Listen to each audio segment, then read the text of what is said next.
You selfish little girl. My father's voice thundered across the wraparound porch of our lakeside cabin in Vermont as my graduation party descended into chaos. Your brother needs that inheritance more than you. He has a future, real plans. I'm Nora Whitaker, and at 24 I stood frozen, my master's degree in biomedical science still in my hand as my father ripped it in half and tossed the pieces into the fire pit. My mother stood beside him, arms crossed, while my younger brother Eli lounged in a deck chair, looking pleased with himself. I earned that, I said, keeping my voice from shaking. Huh? Your grandfather left that money to me, I added, because he believed in what I'm building. Mom scoffed. Eli's startup needs capital. You'll be just fine. You're already working at a lab. The guests, family, old neighbors, former teachers, had fallen silent. A few looked down awkwardly. One cousin filmed discreetly behind her lemonade glass. Only Aunt Cora, Grandpa's sister, held my gaze. Her face was unreadable, but I caught the briefest nod. She remembered, too. Grandpa's words, the same ones I replayed often. The world won't always reward you for playing fair, Nora, but play smart and know when to move. While I'd been juggling research, publishing 2 papers, and working nights in a clinic, Eli had cycled through 3 failed tech ventures and 1 band that never played outside our garage. Now, Dad shoved a folder into my hands. Sign it.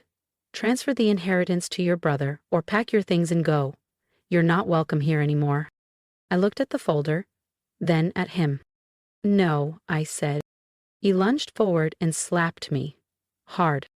A glass shattered. The crowd gasped. Eli didn't move. Mom pretended to gasp, hand over mouth like a soap opera extra. And then I smiled. You just made this very easy, I said, stepping back and pulling out my phone. Remember how Grandpa always insisted on video surveillance for the cabin? The new system syncs with my cloud account. That slap? That threat? Already uploaded. My father's face blanched.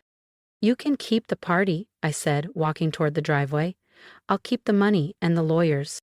They all backed away, visibly rattled by how calmly I'd handled it. All right, I said, turning toward the driveway. See you at the lawyer's office next Thursday. What lawyer? Eli's voice cracked, his smugness evaporating. I didn't answer, just kept walking as Dad's voice bellowed behind me, hurling threats like hailstones. At my car, Aunt Cora caught up, slipping beside me with a tight smile. You knew it would come to this. It wasn't a question. I nodded as I unlocked the door. Grandpa warned me. He said the closer we got to the final inheritance date, the more desperate they'd become. She patted my arm, her eyes proud. George always said you had the sharpest instincts. Did you get it all recorded? I motioned to my cousin Tyler, approaching from the trees, phone in hand. Every second, he confirmed. The diploma, the threats, the slap, all of it's backed up. Cora exhaled. They have no clue what's coming, do they? I started the engine. Not a single clue. That night, I stayed at her cottage just beyond the lake. Messages flooded in. Some furious. Some apologetic. Some pretending they didn't see anything. Eli sent a string of snide texts claiming he'd already started planning renovations for my old room. I ignored them all. Instead, I reviewed the legal portfolio Grandpa left with his estate attorney. The inheritance wasn't just a trust fund. It included majority shares in Whitaker Innovations, ownership of the family cabin, and 3 high-value rental properties, all under my name. What my parents had seen years ago was a decoy, a placeholder, never updated in their files.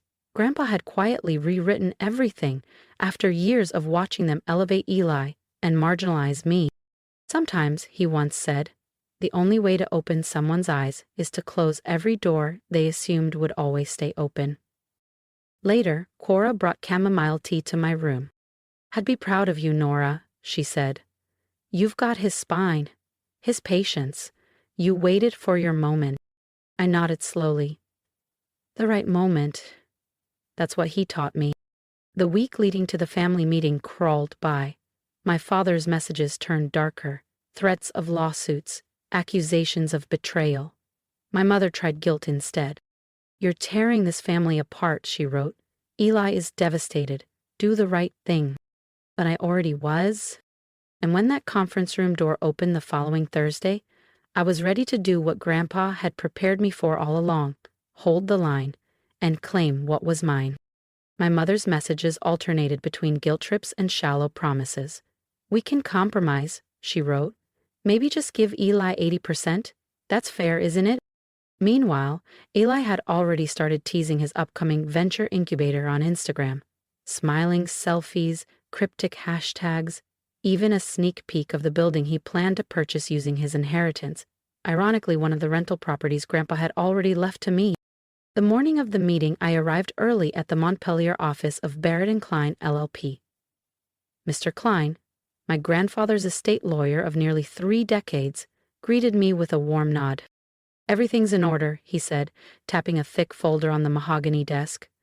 "Your grandfather would have relished this moment. He always said, 'Revenge isn't necessary, just legal clarity.'" I chuckled. "Are the cameras live?" He gestured toward the discreet black domes above. "Lobby in this room. Your father's behavior raised enough red flags." Relatives arrived in slow waves: curious cousins, a few skeptical uncles, then Aunt Cora and Uncle Dean, who gave me small but affirming smiles. Finally, my parents swept in, Eli trailing behind like he'd already won something.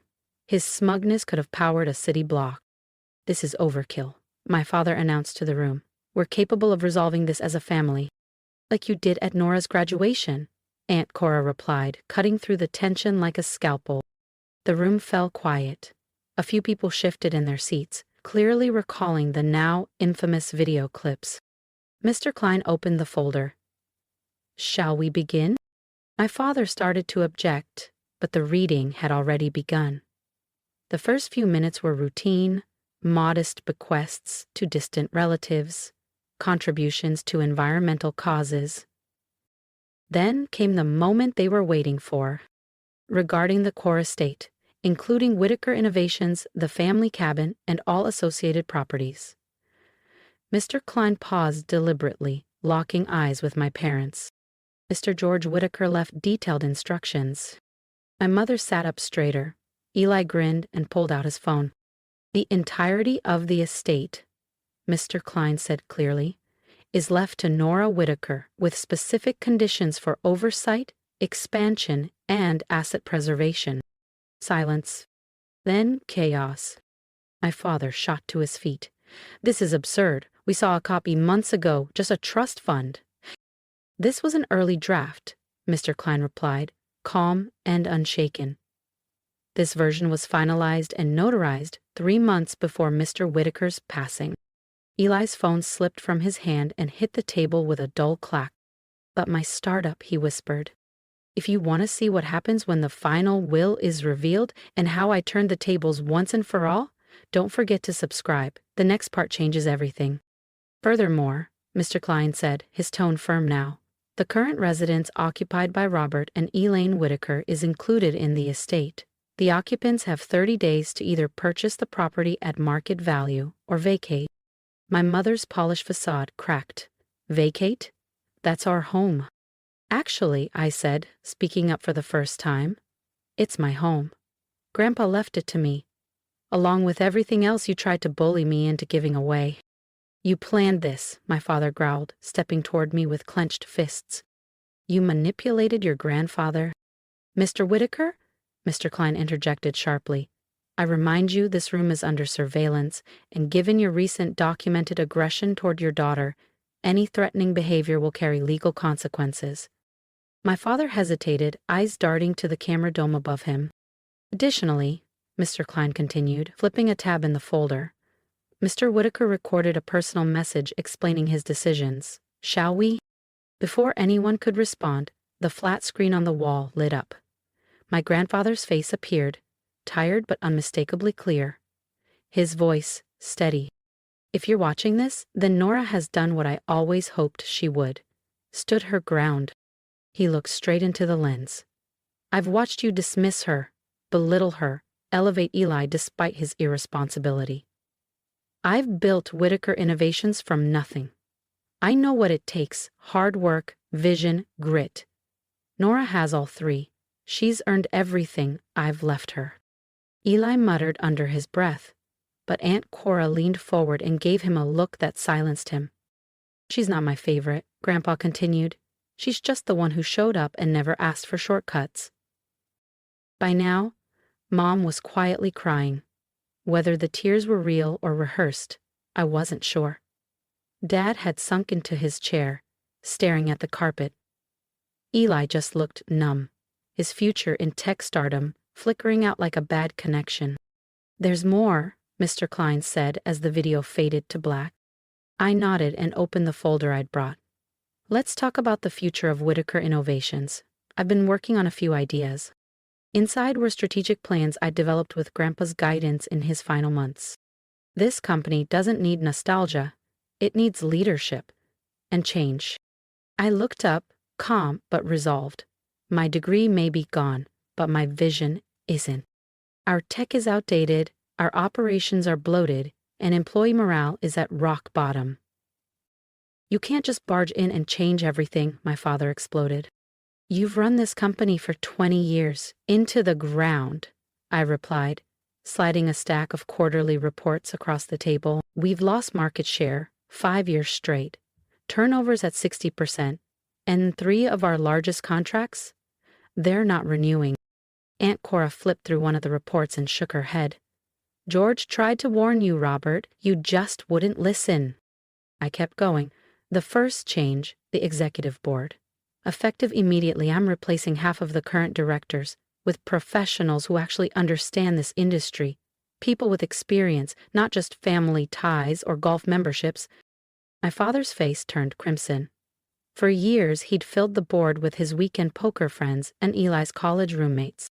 "Second," I said, flipping to another page, "we're enacting the employee profit-sharing plan Grandpa designed before you shelved it. Everyone from janitorial to engineering gets a stake in the success they help build." "You'll bankrupt us," my mother cried out. Mr. Klein calmly passed around a new set of documents. "Actually, projections show this could double company profits within 18 months. I turned to Eli, who had been silent the entire meeting. "You wanted to start a venture studio? Fine. We're launching an internal entrepreneurship program next quarter.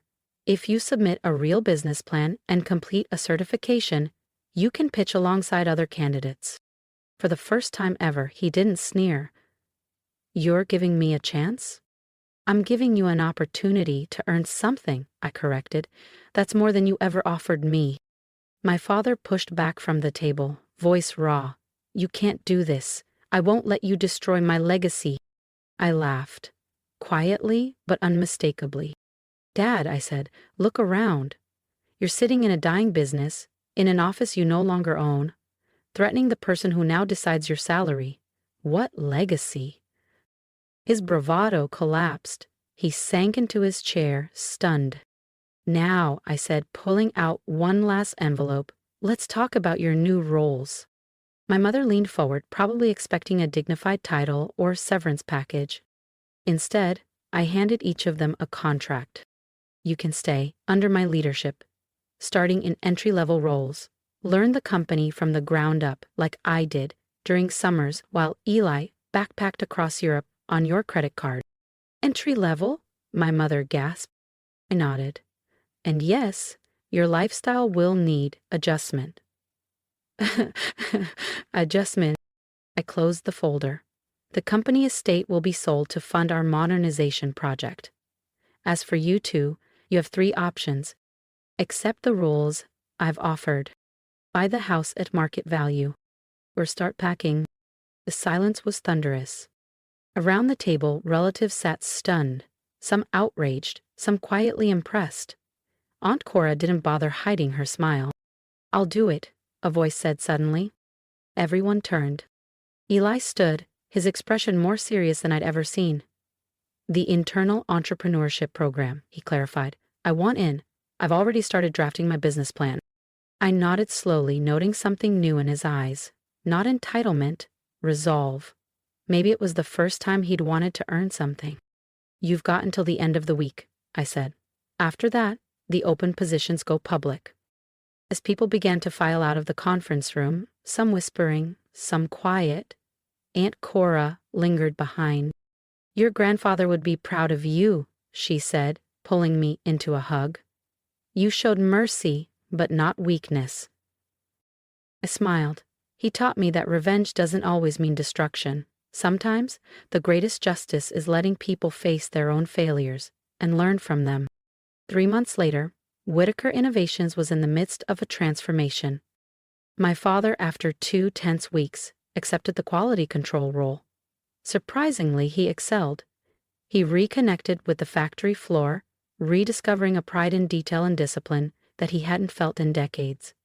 Grandpa had started him there once too. My mother didn't take a position.